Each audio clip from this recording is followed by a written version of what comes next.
the mic set up? Oh, okay. So welcome everybody. It is John Marcin, Living Messiah, doing the Hebrew Tuesday night class. We're on Genesis chapter 40. And I'm filling in for Jerry, who's on vacation up to Canada. Is that high enough?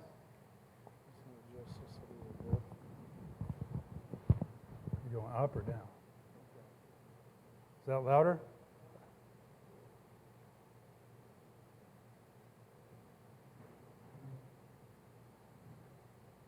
So let's open with a prayer. Heavenly Father, thank you for this day, for your opportunity to gather and study your word and to get to know you better, to draw nearer to you, to better to understand you.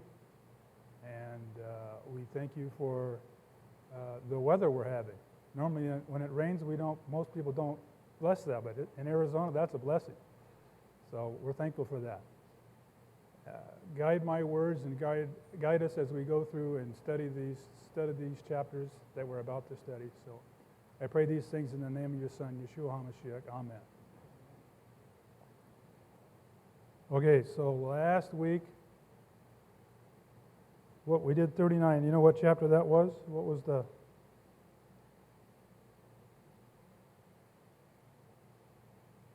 Joseph got in trouble with Potiphar and his wife and threw him in jail. He started a prison ministry and he interpreted the dreams of the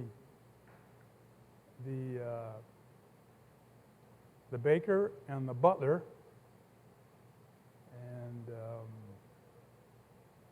and he interpreted, one of them was a good interpretation and the other one was a bad interpretation.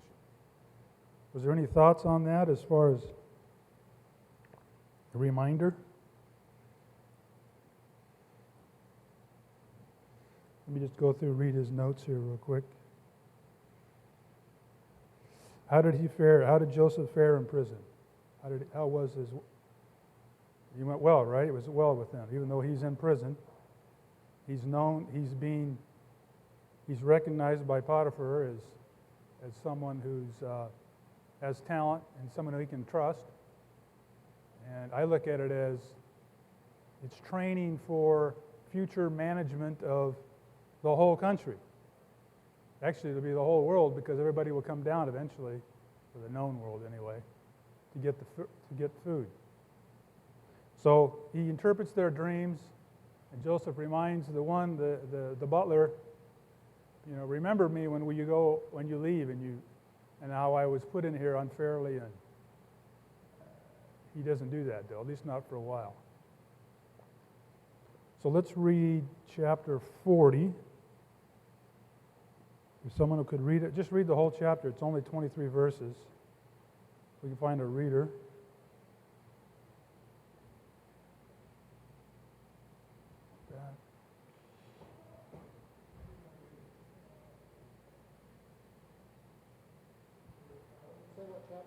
Chapter 40? 40. Yeah.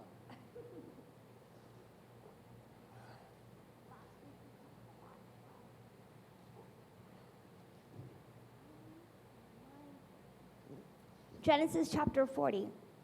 And it came to pass after these things that the butler of the king of Egypt and his baker had offered their lord the king of Egypt, had offended their lord the king of Egypt. And Pharaoh was wroth against two of his officers, against the chief of the butlers and against the chief of the bakers. And he put them in ward in the house of the captain of the guard, into the prison, the place where Joseph was bound. And the captain of the guard charged Joseph with them, and he served them, and they continued a season in ward. And they dreamed a dream, both of them, each man his dream, in one night, each man according to the interpretation of his dream, the butler and the baker of the king of Egypt. which were bound in prison. And Joseph came in unto them in the morning and looked upon them, and behold, they were sad. And he asked Pharaoh's officers that were with him in the ward of his Lord's house, saying, Wherefore look ye so sadly today? And they said unto him, We have dreamed a dream, and there is no interpreter of it. And Joseph said unto them, Do not interpretations belong to God? Tell me then, I pray you. And the chief butler told his dream to Joseph, and said to him, In my dream, behold, a vine was before me, and in the vine there were 3 branches, and it was as though it budded, and her blossoms shot forth, and the clusters thereof brought forth ripe grapes. And Pharaoh's cup was in my hand, and I took the grapes and pressed them into Pharaoh's cup, and I gave the cup into Pharaoh's hand. And Joseph said unto him, This is the interpretation of it. The 3 branches are 3 days. Yet within 3 days shall Pharaoh lift up thine head, and restore thee unto thy place. And thou shalt deliver Pharaoh's cup into his hand, after the former manner, when thou wast his butler. But think on me when it shall be well with thee, and show kindness, I pray thee, unto me, and make mention of me unto Pharaoh, and bring me out of this house. For indeed I was stolen away out of the land of the Hebrews, and here also have I done nothing, that they should put me into the dungeon. When the chief baker saw that the interpretation was good, When the chief baker saw that the interpretation was good, he said unto Joseph, I also was in my dream, and behold, I had 3 white baskets on my head. Baskets. And in the uttermost basket there was of all manner of baked meats for Pharaoh, and the birds did eat them out of the baskets upon my head.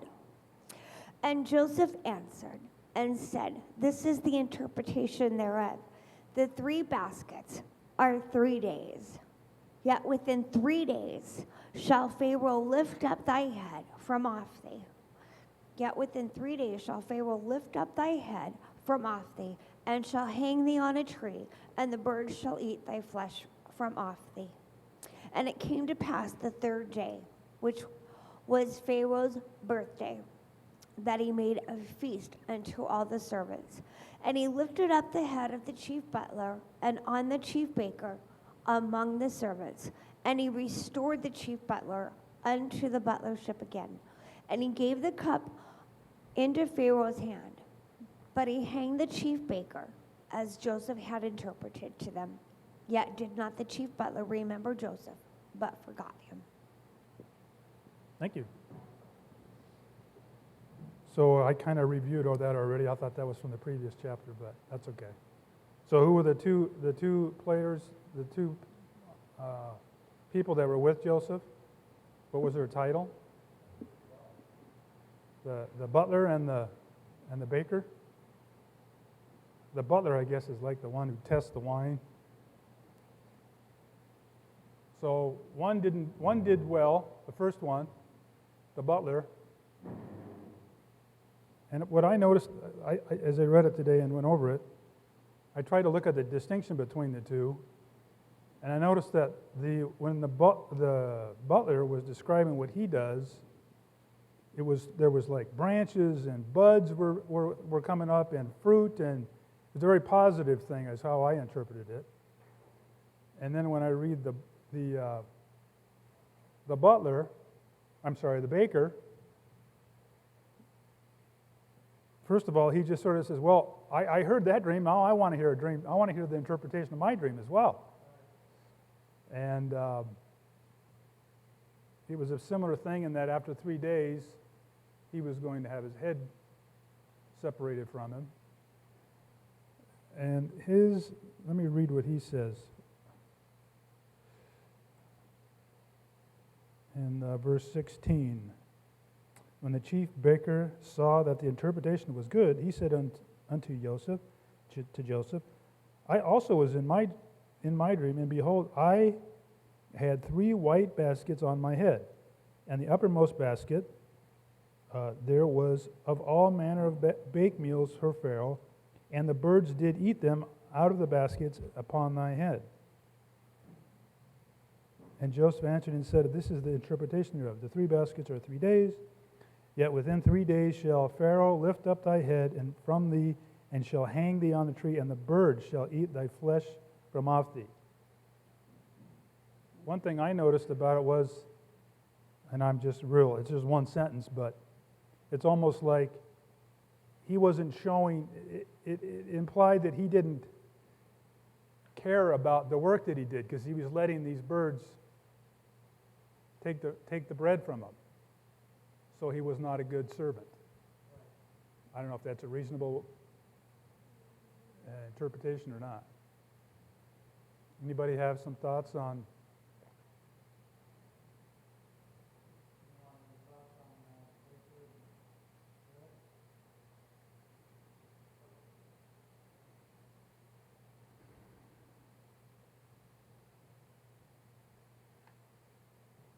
Nothing? Let's see what else I got.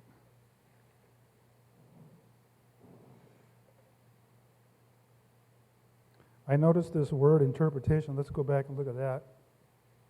Verse 8.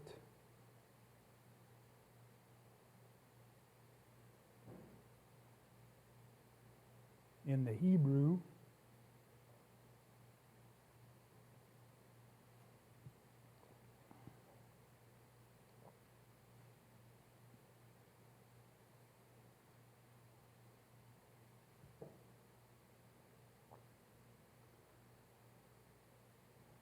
I don't have Strong's on this. I need to get that, but to show all the places where it's used. But when I looked it up, this word here, the word for interpreter, uforter, that's vav, fe, tav, resh, and a similar interpretation is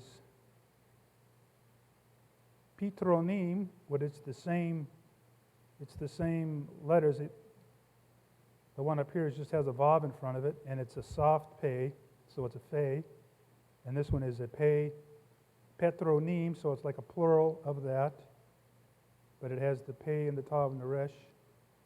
And anyway, when I looked around, this is about the only places this word is used, is in this chapter, and I think 40 and 41. So that's kind of unique. I also noticed in the King James it says, verse 8, do not interpretations belong to God? Well, in this interlinear, this word here, in the transliteration, they used angels. But it's clearly Elohim. It's just got a lamed in front of it. Le'Elohim.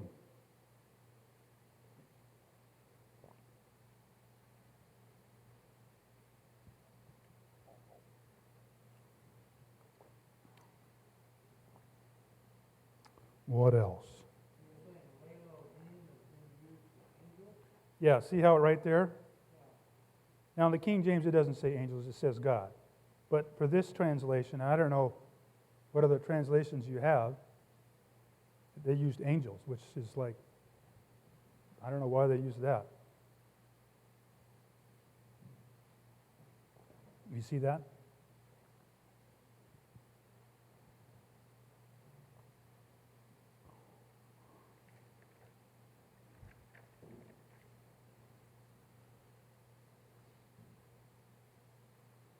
So what day was it when Pharaoh brought them out of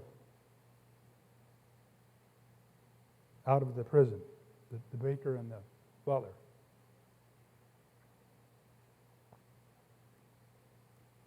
Verse 20. And it came to pass the 3rd day, which was Pharaoh's birthday. The Hebrew for that is Yam Yalad.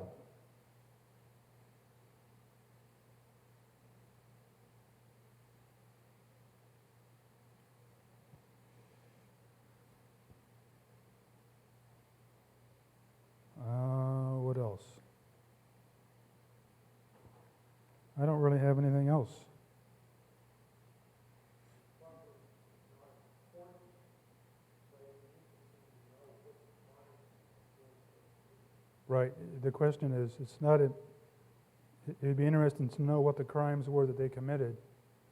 I don't know if the book of like Jasher goes into that at all, but I guess the important thing that we need to understand is Joseph prophesied what this was happening, this would happen, being the dreamer of dreams that he is, and gave him credibility when the butler eventually remembered what had happened and allowed him to have an audience before Pharaoh. Yeah, the book of Jasher says that the baker had stones in his bread and the butler had flies in the wine. And they were in prison for 1 year that's when they had the dream, according to Jasher. Okay. Well, one other thing I noticed, what do we do every Shabbat? At the end of Shabbat? We break bread and we drink wine. We do the blessings of the bread and the wine. I'm not sure what the connection here is again, but I'm just looking for similarities.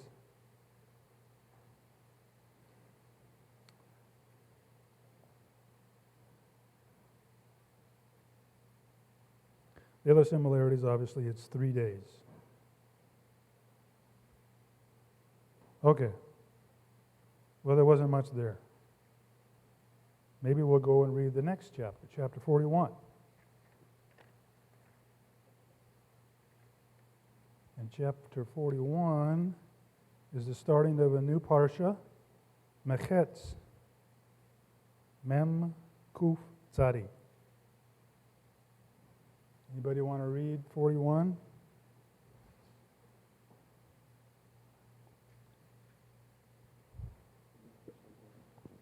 Okay. We'll just read to...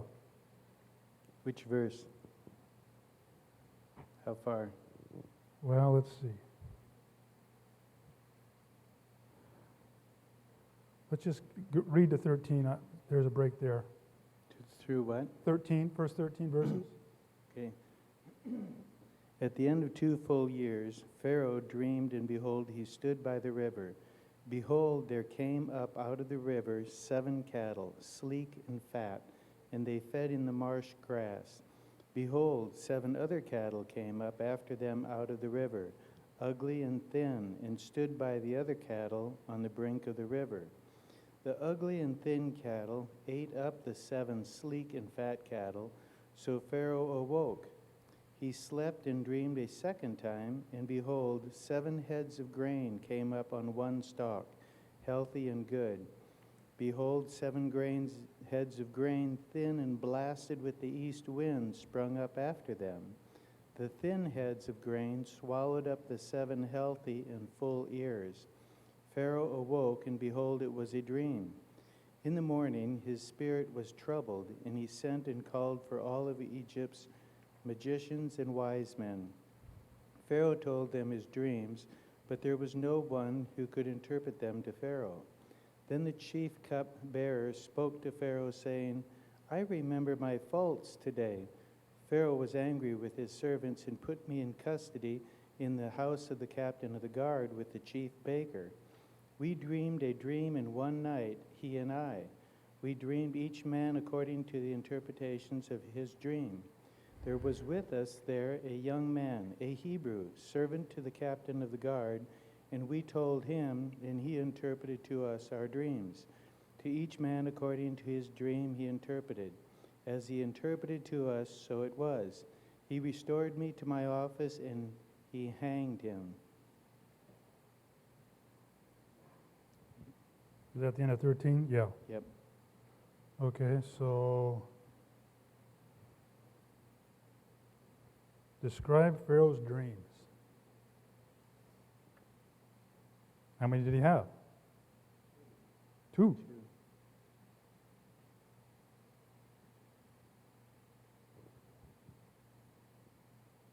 There was a dream of 7 fat cows, and then being followed and consumed by 7 ugly or emaciated cows. And then a similar thing with the ears of corn.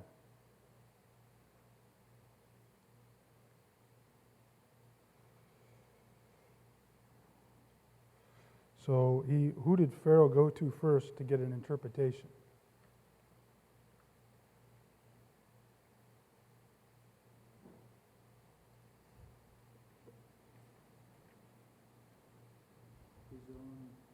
Egypt's magicians and wise men. Let's see, where's that at? That's in verse 8. And it came to pass in the morning that his spirit was troubled, and he sent and called for all the magicians. Let me show you the Hebrew word there just for fun.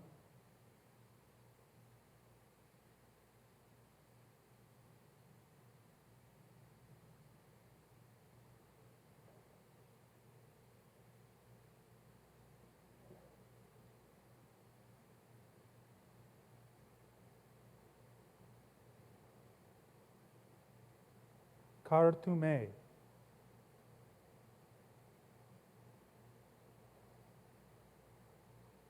Kartume.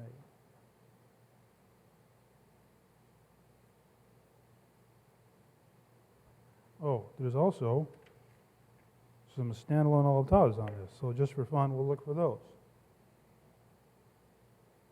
I don't know how to interpret them, ha ha ha, because they're not really in a standalone olive taws, that is. You look at verse 4, 41:4. This one right down here. 41:4 reads, and the ill-favored and the lean-fleshed kind did eat up. Then it says olive tav, but the word order isn't exactly right. It's after the body, the olive tav, the seven kind. You see that right there? The olive tav. There's another one in verse 7.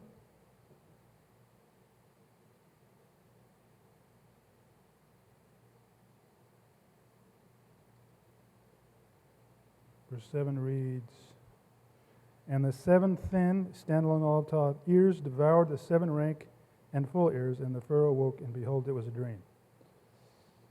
So here's this second one right here, right after the seven, and the seven thin.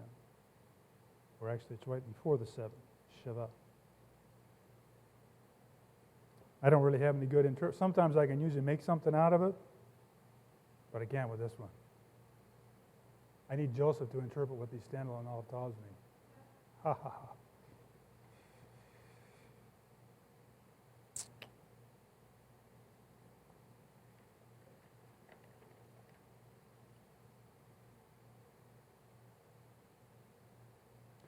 So how come the magicians couldn't interpret the dream? Well, why do you think they couldn't interpret the dream?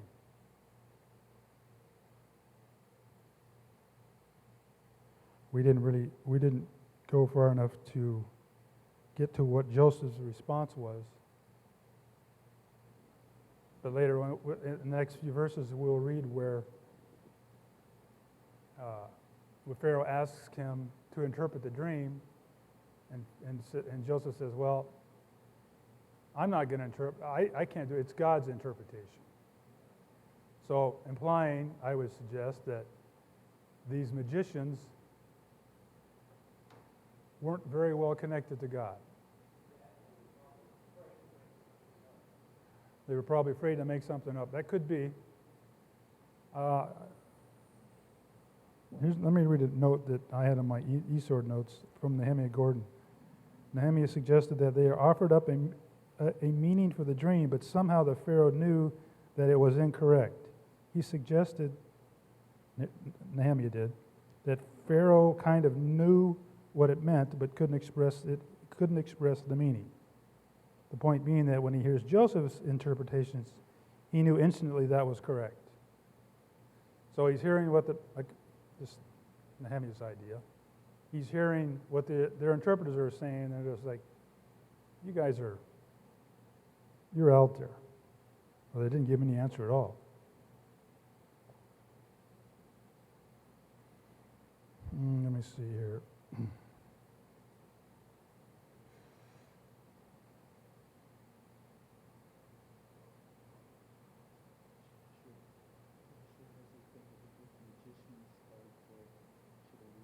This word in verse 12 again, for interpret, is this patar, pe, tav, resh?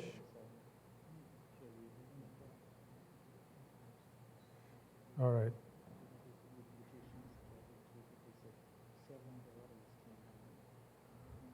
Let's go ahead and read 14. Hey, John, Yeah. if you said you were wondering what happened about the magicians, Jasher has an interesting note on that. Would you want me to read that? Sure. It says, the king related his dreams to them, and they all answered and said with one voice to the king, "May the king live forever, and this is the interpretation of your dreams. The 7 good cattle which you did see denote 7 daughters that will be born unto you in the latter days, and the 7 cattle which you saw come up after them, and swallowed them up, are for a sign that the daughters which will be born unto you will all die in the lifetime of the king.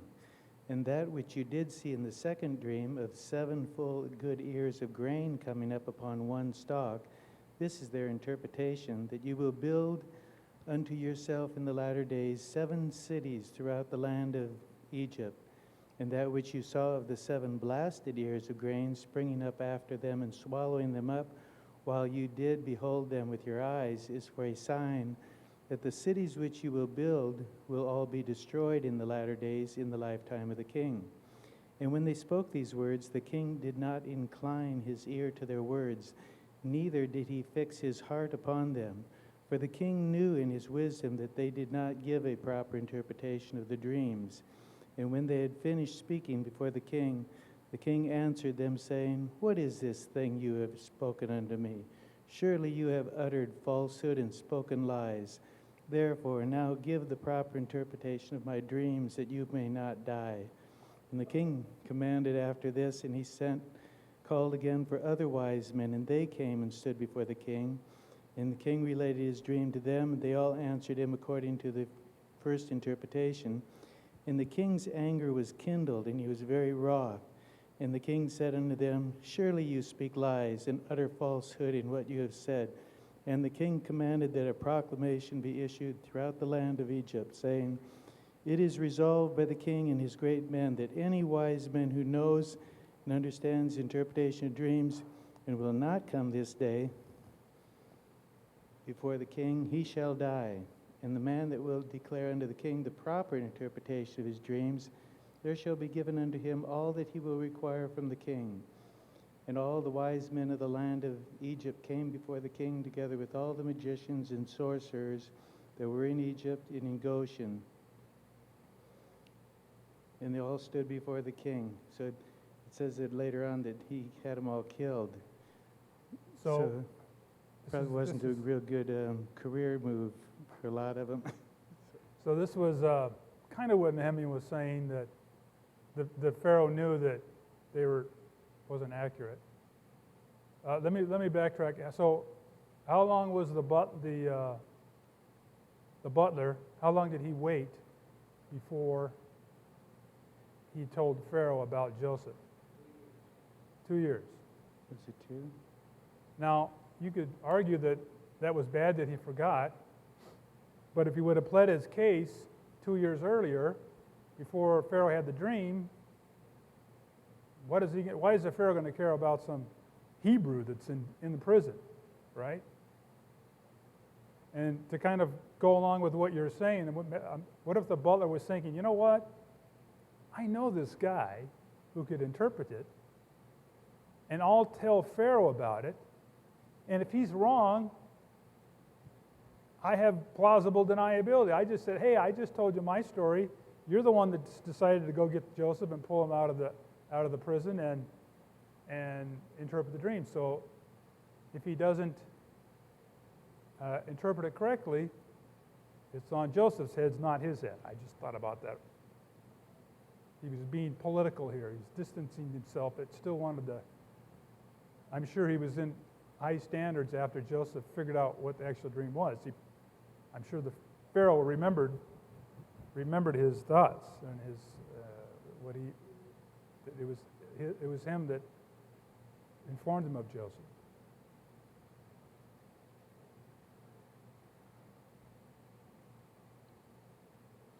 Let's see here. Let's read.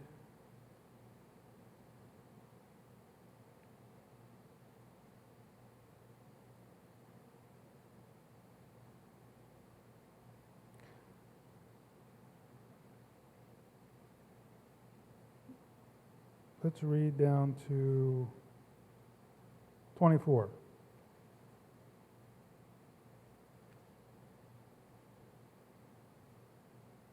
So we're 14 to 24.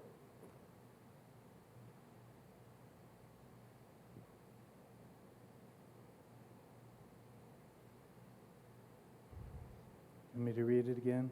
Unless someone else wants to jump in. You want to? Oh, we got another reader. Wendy's going to read.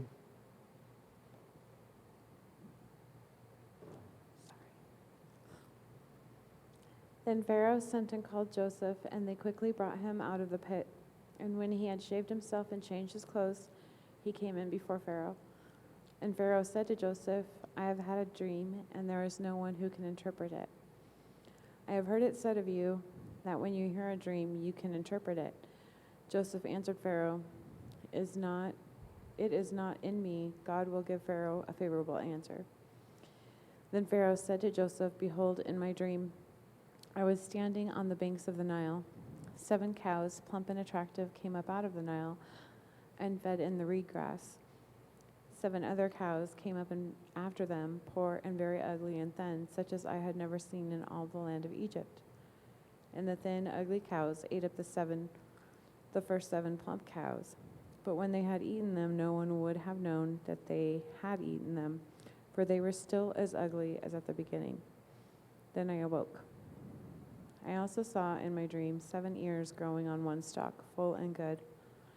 7 ears withered, thin, and blighted, by the east wind sprouted after them, and the thin ears swallowed up the 7 good ears. And I told it to the magicians, but there was no one who could explain it to me. Thank you.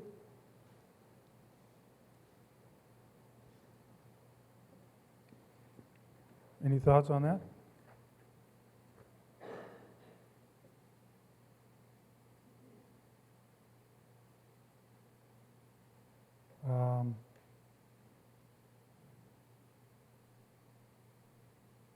Let me go back and read some of this.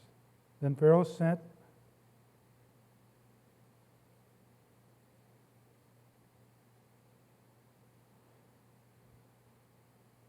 hold on. So before we got, just to review the verses we read before, the ones we just read, the Pharaoh, the chief butler remembers this. He tells the story of Joseph, that he had interpreted the dreams of himself and the baker, and their demise. And then in 14 it says, Then Pharaoh sent and called Joseph, and they brought him hastily out of the dungeon, and he shaved himself, and he changed his raiment, and he came in unto Pharaoh. Now, maybe this is not that big of a deal, but he shaved himself. I'm assuming that's kind of how the Pharaohs, that's the way to present himself to the Egyptian, that was a normal thing. I would imagine he was like that throughout the rest of his time there. This is part of the reason maybe the brothers didn't recognize him.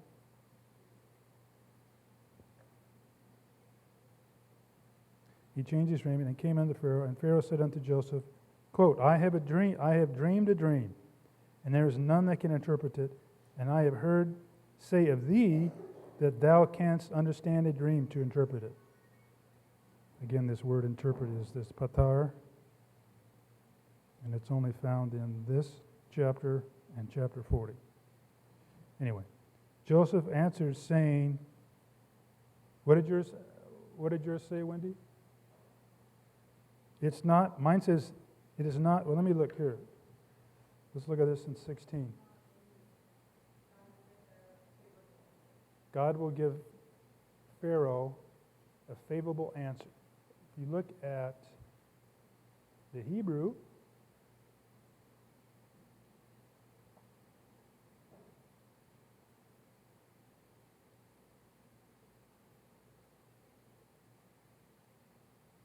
and the answer right there, Aleph Tav hyphen Shalom. He'll give Shalom to Pharaoh. That's a little bit different teaching, isn't it, or understanding? He's like, Shalom isn't just absence of war. It's the Pharaoh is obviously troubled, and Shalom implies it will go well. It'll be good welfare for you. Your Pharaoh will go well. Completeness. Well-being. Well-being. Yeah. Right. So just a favorable. What did it say again? A favorable. Or a question over here?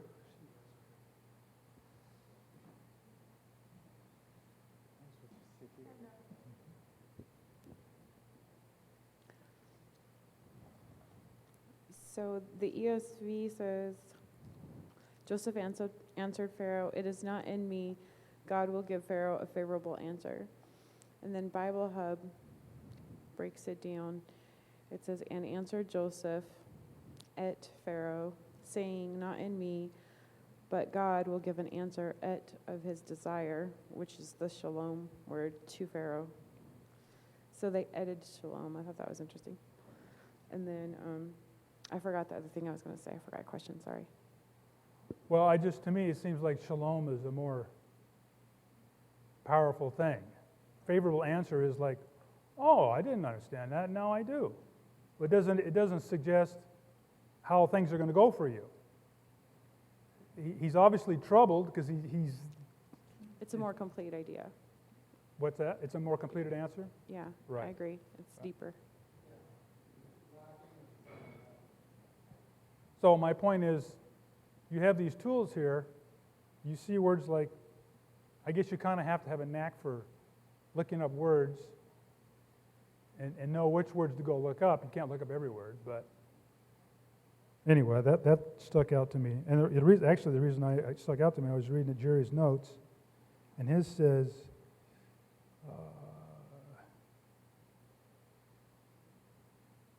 where is that?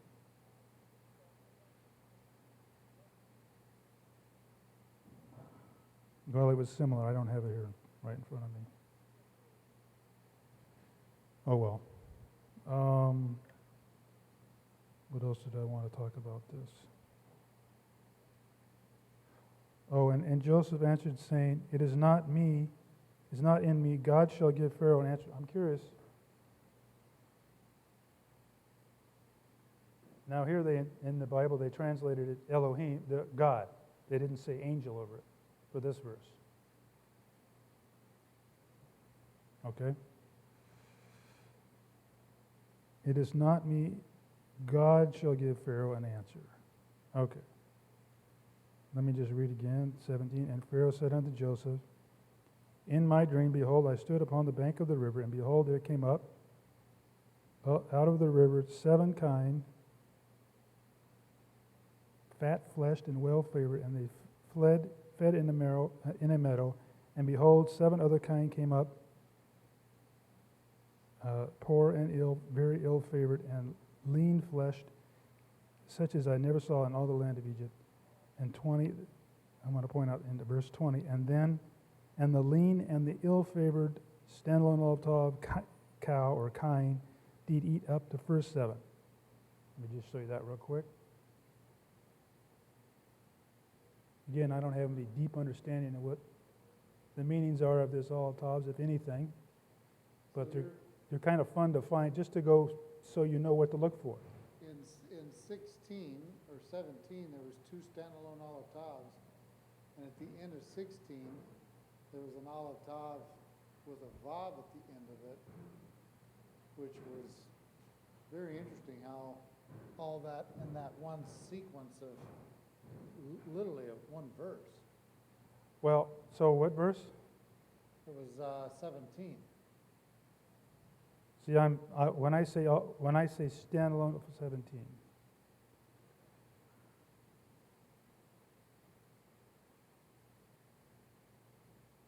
I don't see it. Okay, so it's in 16.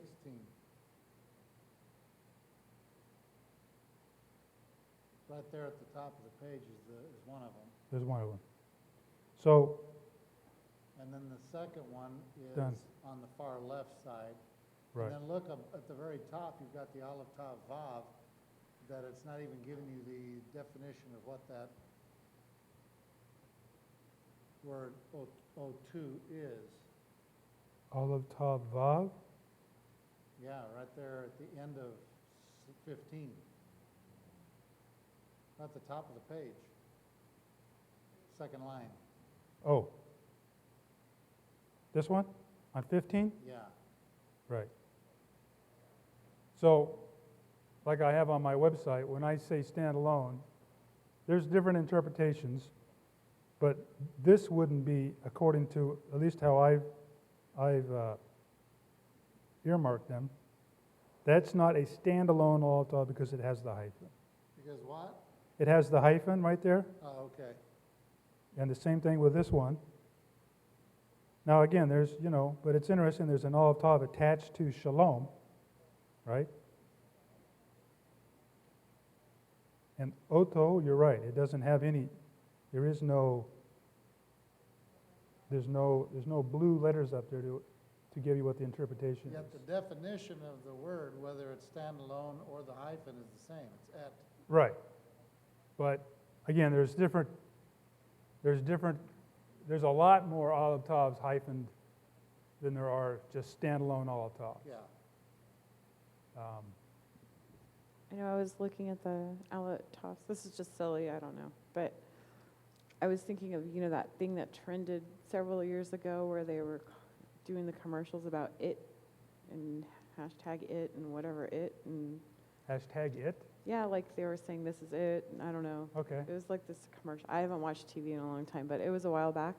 And it just and I noticed the this Aleph Tav was translated as it a lot when it does give a translation, which isn't all the time. Just kind of made me wonder about what they're doing with that, What is it? like, What is the this? spirit What is of it?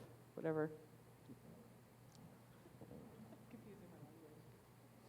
Yeah, I just find them fascinating. I mean, we could go into a deeper study of what that is, but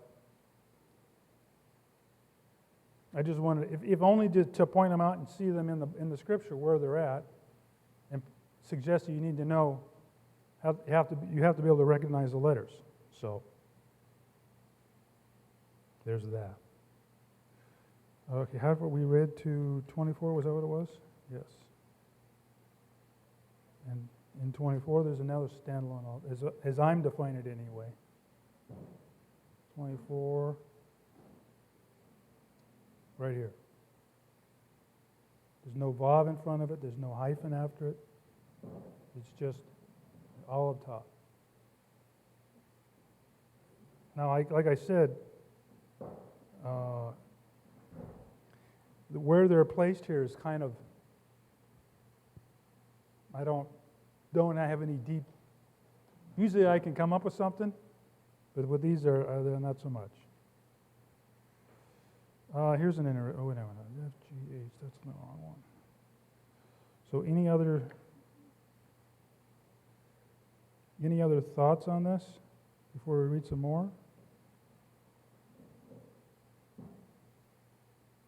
There's another one in 21 or 20. Did you already cover that one? So you got one in 24 and in 20.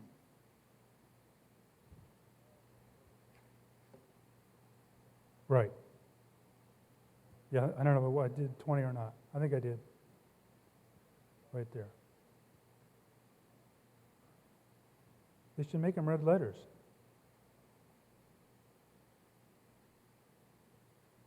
That's my joke. All right, let's read 25. 25 till...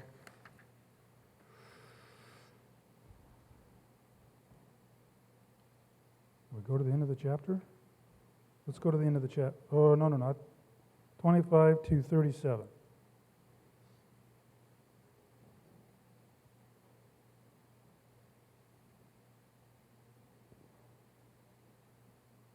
You want to read? I was reading something else. Oh. Okay. What is it? Chapter what? We're on 41, 41, 25 what? To the end? 25. Okay. Joseph said to Pharaoh, "The dream of Pharaoh is one. What God is about to do, he has declared to Pharaoh. The 7 good cattle are 7 years, and the 7 good heads of grain are 7 years. The dream is one. The 7 thin and ugly cattle that came up after them are 7 years, and also the 7 empty heads of grain blasted with the east wind. They will be 7 years of famine. That is the thing which I have spoken to Pharaoh. God has shown Pharaoh what he is about to do. Behold, 7 years of great plenty throughout all the land of Egypt are coming. 7 years of famine will arise after them, and all the plenty will be forgotten in the land of Egypt. The famine will consume the land, and the plenty will not be known in the land by reason of that famine which follows, for it will be very grievous. The dream was doubled to Pharaoh because the thing is established by God, and God will shortly bring it to pass. Now therefore let Pharaoh look for a discreet and wise man and set him over the land of Egypt. Let Pharaoh do this, and let him appoint overseers over the land and take up the 5th part of the land of Egypt's produce in the 7 plenteous years. Let them gather all the food of these good years that come and store grain under the hand of Pharaoh for food in the cities, and let them keep it. The food will be to supply the land against the 7 years of famine, which will be in the land of Egypt, so that the land will not perish through the famine. The thing was good in the eyes of Pharaoh and in the eyes of all his servants. Let's just stop there. That's the end of well, we'll just stop there for now.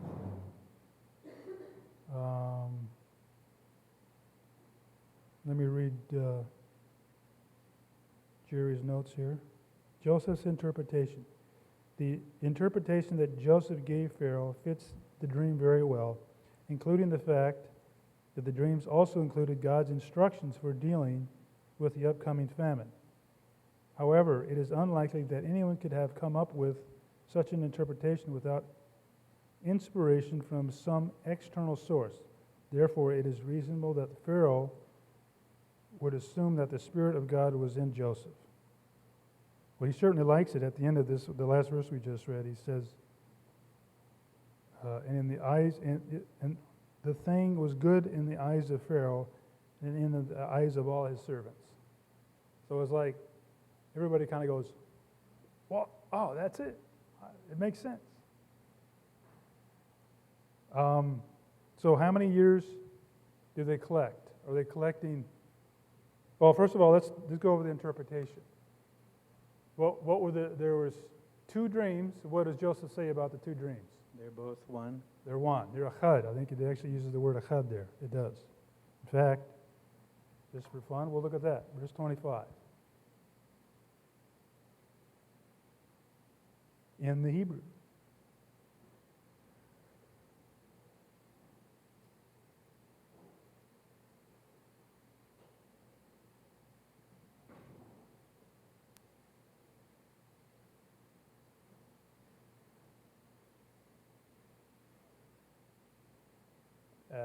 Vayomer Yosef el Paro. Joseph said to Pharaoh. Chalom is dream. Dream of Paro is one, achad. And there's the word achad. Ayin, chet, dalet. Right? Then that's about 25. See it on the screen up there. And if you'll notice, then it says, who, which means he, standalone all of Tav, and Ha Elohim, what he is about to do. He showed Pharaoh. He showed Pharaoh what God is about to do. Which is God. What's that? Yeah, basically saying which is God. Right.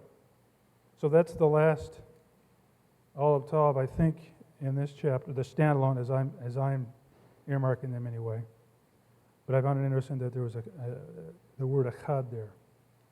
So he interprets the two as one. The one's about the cattle and the one about the corn. So the plan was over 7 years, or God's telling Pharaoh, Joseph is telling Pharaoh that over these 7 years, you need to collect, you need to supply supplies for the times of the 7 years of famine.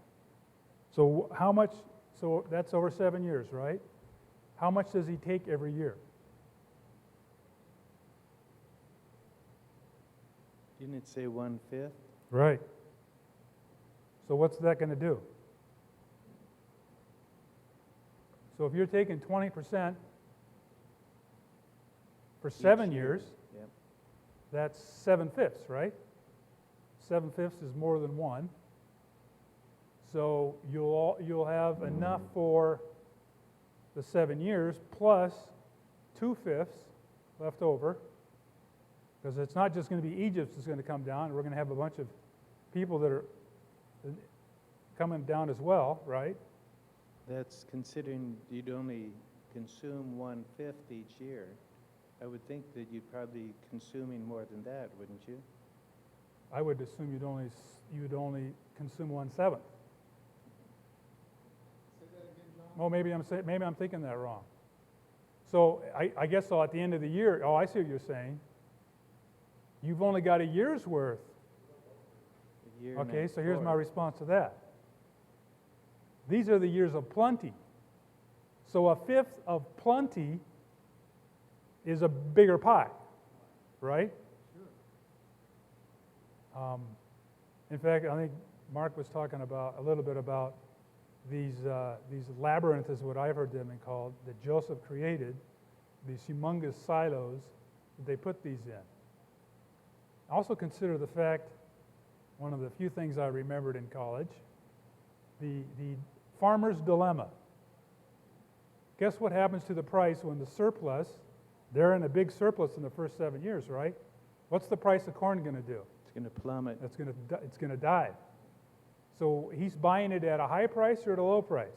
Very low. Very low. So the market is flooded. He's squirreling away as much as he can, so that when the hard times come, go ahead, Mark. I was going to say, I hadn't thought of this until just now, that Nile Delta where Goshen was, which is probably where the majority of the farming was done, Right. is not that big of an area. And yet in 7 years, it produced enough food to supply, well, it says worldwide. I don't know how many people from neighboring nations came, but the size of those silos tells me that it produced a lot of grain Right. in those 7 years in a small amount of area. Let me read this footnote from the Companion Bible. 7 years. This explains and confirms the hieroglyphic inscription discovered by Wilbur at Sahel, First Cataract. It is referred to in another inscription in the tomb of Baba at El Kab, translated by Brugsch, History of Egypt. In July 1908, Brugsch Bey discovered inscriptions which tell how for 7 successive years the Nile did not overflow and vegetation withered and failed that the land was devoid of crops, and that during these years of famine and misery, this is the second 7 years, famine and misery devastated the land of Egypt. The date is given as 1700 BC, which cannot be earlier, therefore, than the last year of the famine. The last year of the 7 years of plenty was in BC 1708, according to Usher, and that's Genesis 41:53, with which the inscriptions agree. See Appendix 37. Now, just another idea. They were counting on the floods to bring them water. They didn't go get the water themselves, is what this was suggesting. And one of the things when I looked into I was studying Joseph Smith, from Texas. I think that's his name. Joe Good, Joseph Good, not Joseph Smith. He was talking about how there's actually a river named after Joseph, like a canal, where he had diverted water to places to grow in a bigger area. So it's there today, Joseph River, something like that is what it's called. So I don't know, I thought that was interesting too.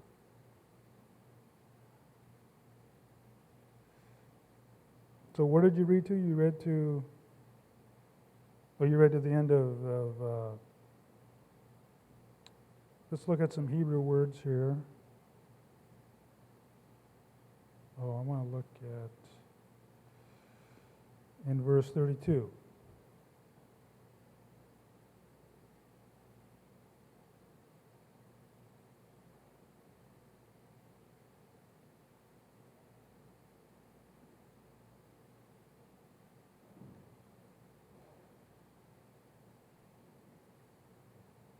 Ve'al Hishanat,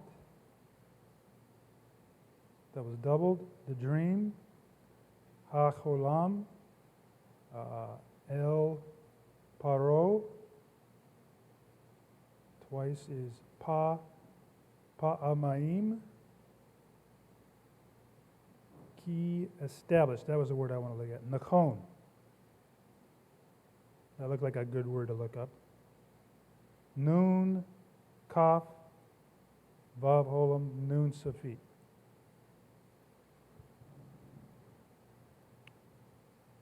So, and reading it in English in verse 32, and for that the dream was doubled into Pharaoh, twice it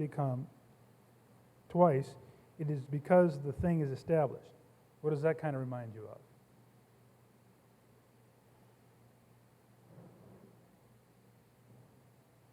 What will be established by 2 or 3? A matter. Huh? A matter. The truth will be, yeah. Yeah. Right. So Joseph is interpreting the fact that there were 2 dreams to meet at least the 2 of the 3. The matter will be established by 2 or 3. So the first 7 years is one witness, the second 7 is the second, and so you're saying it's being established by these 2. Well, I was thinking more like the 2 dreams that he had. Yeah, I mean, that's what the dreams are about. Right. But the fact that Pharaoh had 2 of them, Joseph interpreted that to mean, oh, God has established that. That's and didn't it say somewhere in there that because he had the dream early before he awoke, that it meant that it was going to be quick? It would happen very shortly? And I think I remember something about that. maybe that's in Yasher or something. I don't. Well, so let's go over it real quick. We have time.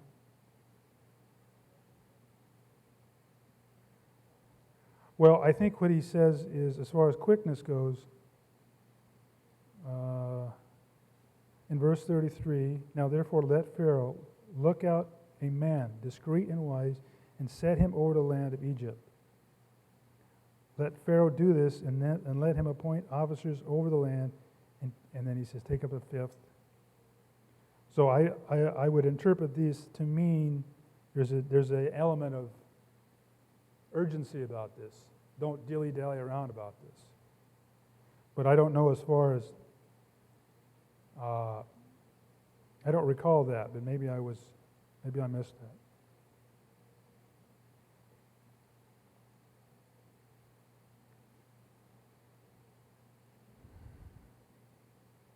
It starts at 17 where the Pharaoh explains him what the dream is.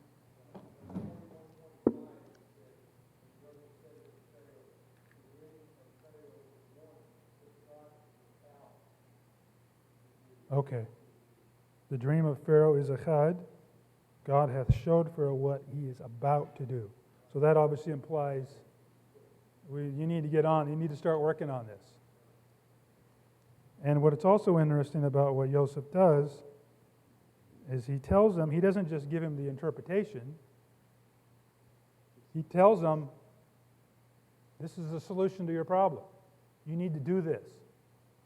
You need to find someone, it says here, discreet and wise. Let's look up those words for fun.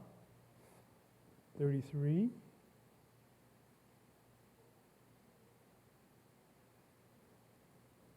Now is ve'ata. To look out is yirei. Again, paro. Pharaoh. In 32, Ish. So go ahead. in 32 it says God will shortly bring it about. Oh, that's even better. Well,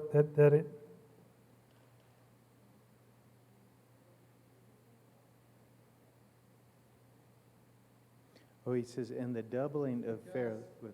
Okay, I'm sorry. So it was, it's the repeating of the dream twice means it's going to be brought about quickly. That's what it was. So it's in verse 31, 32. 31. And the plenty shall not be known in the land by reason of that famine following, for it shall be very grievous. Is that what you said? 31? 32. Oh, I'm sorry, 32. And for that the dream was doubled into Pharaoh twice. It is because the thing is established by God and will shortly begin. Well, that's interesting. I was thinking more like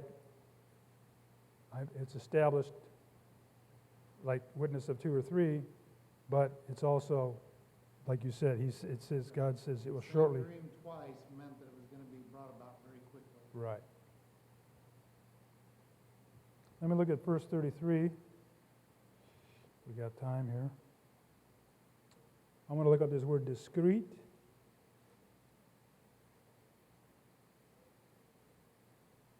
Van.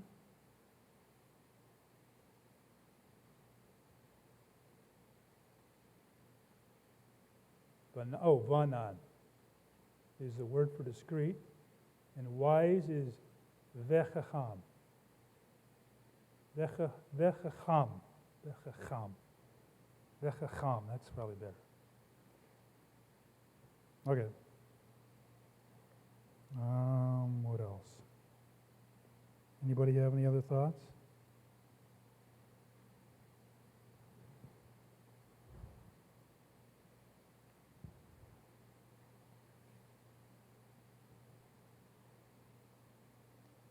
In the book of Jasher, it says that the Egyptians stored up grain also, but all of theirs spoiled because they didn't do it the way Joseph did it. And it doesn't really make sense. Joseph said that they should bring the grain in the ears and also bring with it some of the soil of the field, that it should not spoil. Well, here's a question. In the Torah, where does he say to put it? And let them, verse 35, and let them gather all the food of the good years that come, and lay it upon corn under the hand of Pharaoh, and let them keep food in the cities. Right? Yep. So that's where they're storing it.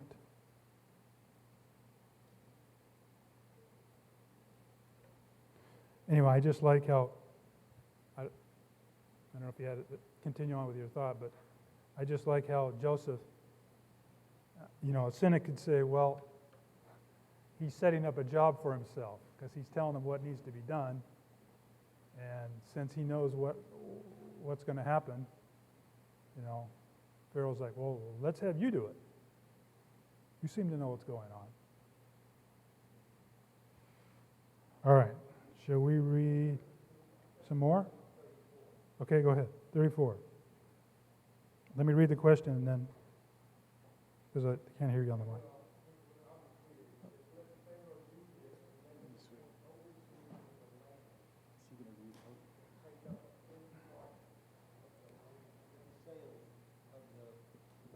Produce of the land, it says the land. Is he talking about putting another 20% of the land under cultivation? Is that what that is? That's interesting. Is he adding more land under cultivation? This is a fifth of the land. It doesn't say of the bounty or the produce of the land. It says a fifth of the land.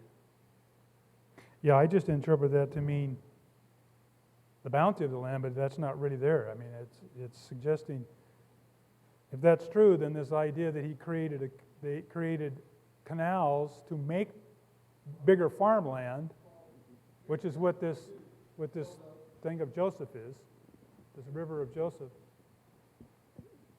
If you're in the 7 years of famine now, you've already gone through the plenty, and you're Joseph, and the people are coming to sell, and their money is gone, you know that God promised that the famine was going to end at a certain time.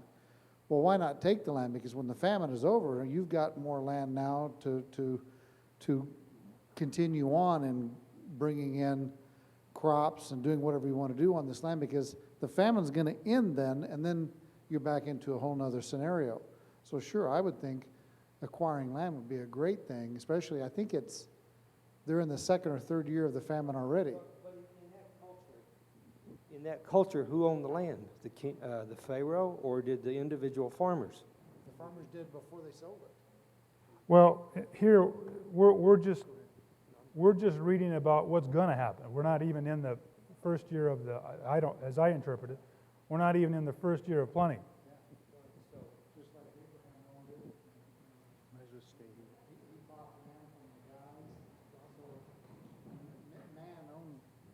I think man owned the land, because you see Abraham buying land, Jacob buying land. They're doing it from people. So I think that the men owned it, and then they ended up selling it, and you got this scenario of the city, or the ruler of the city is now acquiring all the land, which we see happening here. Oh, yeah, absolutely. Isn't there a script verse that we just went over on Saturday that says that they sold themselves? First they brought their money, and then they sold their livestock, and they also sold their land. And I think history even established that all of the surrounding communities around Egypt ended up selling their city entities to the primary city of Egypt during supposedly, possibly this time frame. There's a lot of debate about that.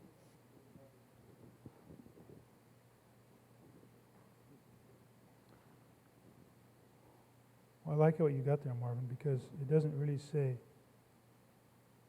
say bounty. It says land.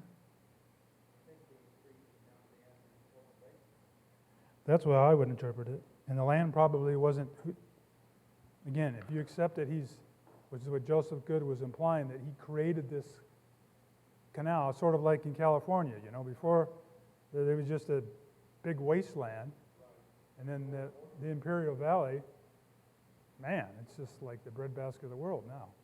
But man had to do something about it. And so he got the land because there was of very little value, and he's turning it into agriculture.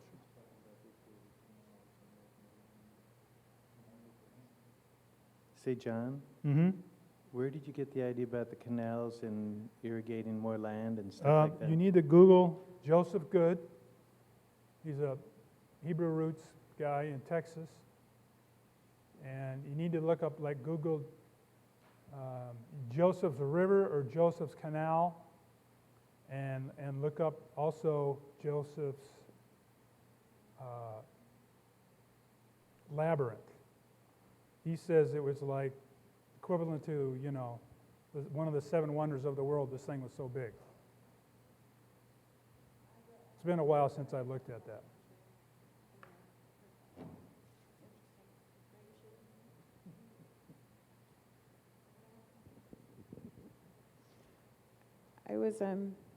There's like a lot of parallels that come out of this particular scene.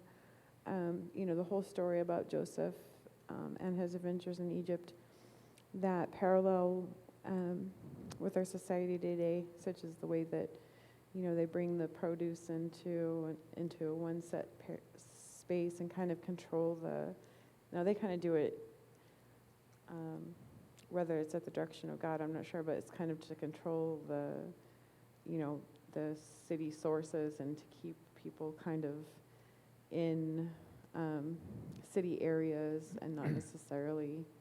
There's a lot of conspiracy about it, but when you read Genesis, you see that like originally God had this concept way before America came into being. And then also at the 1/5 of the produce of the land, like the way that America and other societies have adopted this as well in our income taxes. Like that's kind of the ratio they take Right. off of us, as a single person making wages. So Well, I that comes into more detail after, like where we're at right now in Shabbat. I don't know what chapter 1, 46 or so, 47. those Yeah, it definitely parallels what parallels. happens in America during the Great Depression, the Dust Bowl. And I did some research on that, and I'm trying to, I need to find it again, but it's like as soon as they took land insurance, I'm trying to think, or it might have been right when it couldn't have been the New Deal, because that was until 32. But the Dust Bowl was like 28, 29, wasn't it? They took land insurance. And it was like right after that, they didn't trust in God to do the right thing. They trusted in the insurance company to guarantee their crops. And they went into hock. And it was right after that this great big Dust Bowl started, which started it helped with it to It's bring giving me a about new the Great Depression. perspective, though, because like before, I'd always think, okay, well, they want to control us. You know what I mean? Like they want us to be in the society and integrate or whatever, and get plugged in and have a full-time job and not go live in the woods somewhere. Like it's really built against that kind of Well, it's being able to do that. But when you read the Bible, it's like it's just making me aware that like I know that God's in charge of everything, but that He's got intentions here too, and that it's not outside of His. Yeah, usually when they talk Not about the cities, control, it's but not intention. a good place. If you're trying to line up with what the word, trying to live your life according to Scripture. Right, but But at the end of the day, it doesn't matter if they're suggesting to do this or suggesting to do that. Ultimately, we have to decide that's what we want to do or not. Right? I mean, if we don't have choice not to do the right thing, then we're not at fault. We're not the when it comes to mistake- doing the right thing, right. But in these types of situations, like when Israel and his sons were bringing what they had, and when the societies around Egypt were bringing what they had into Egypt and giving it to them, they weren't going against the command of God at that point. But then No. later, when they were in Judah and advised not to go to Egypt, and they decided to do that, they had consequences there. So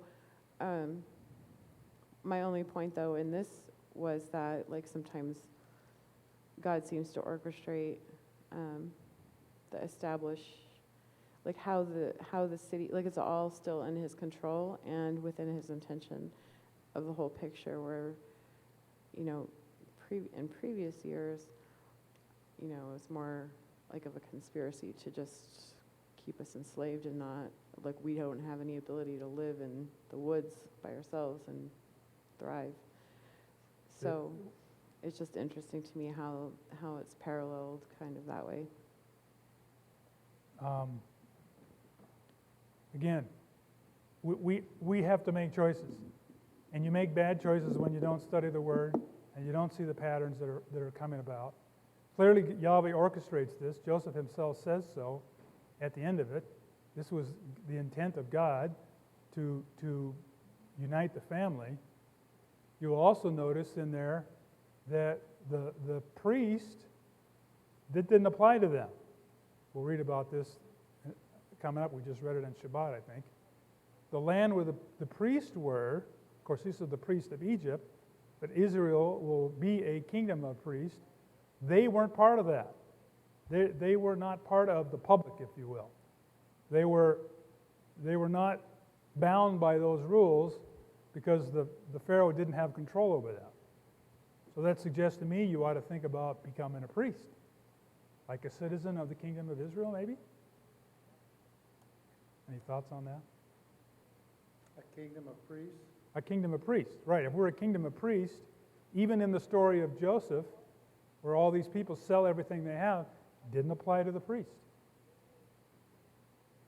They didn't take their land.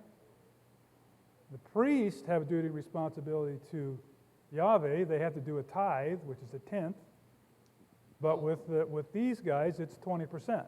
If you think about it, if Israel, the nation, is a kingdom of priests, their land could never be sold out from under them forever. It would revert back to the original owner. As long as they honored his covenant, that's right. So, similar setup there is that the land reverts back to the king who owns it. Right. So I'm just saying, you can say it's a conspiracy, but I look at it like every conspiracy that you could come up with, Yahweh's testing you. Are you going to pass this test? You'll pass the test if you do your homework, which is what this is, what we're doing now.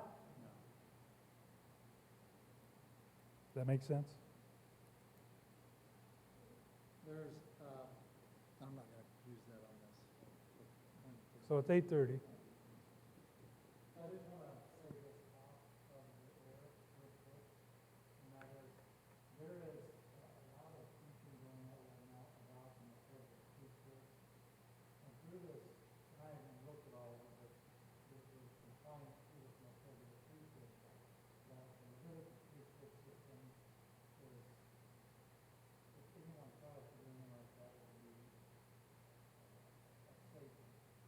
So, I would ask people the question of Ezekiel, the last 10 chapters of Ezekiel talk about a Levitical priesthood return, as well as the sons of God.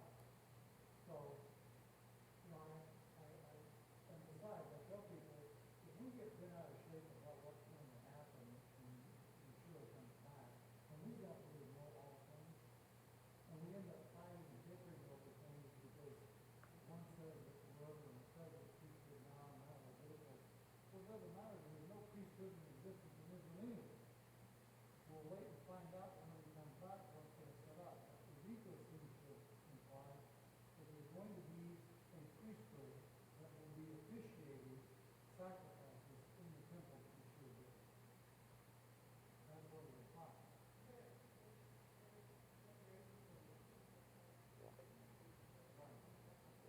But I'm saying, so what I would encourage all of us to do is to not get, people want to argue about these things.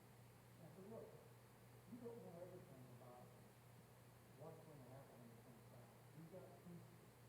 And to get bent out of shape and fight over these things, just like Roman and calendars and all these things, we're getting baited into doing these arguments and debates because all that does is destroy relationships. It destroys fellowships.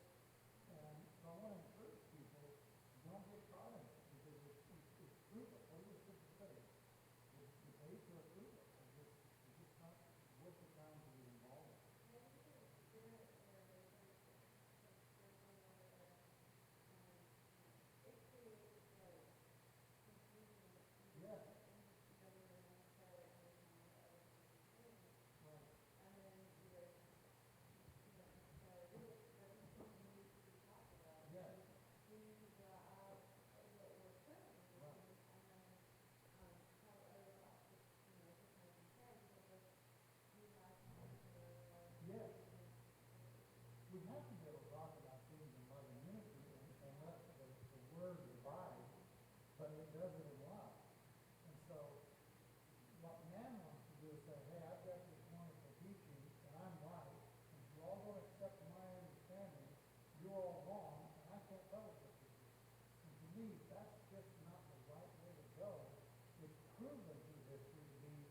a wrong thing that God comes against.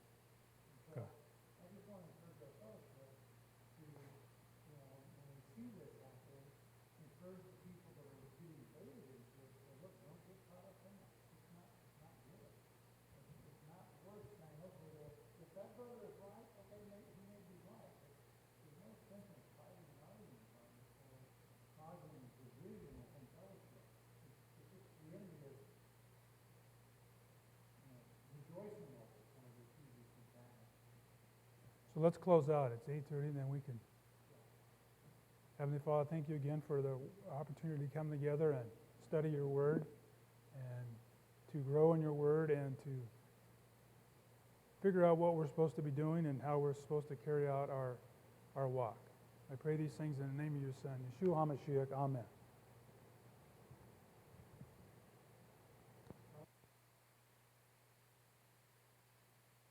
Online, thanks for listening in. I'll be back, I think, one more week, and then after that, I think Jerry will be here. So, shalom.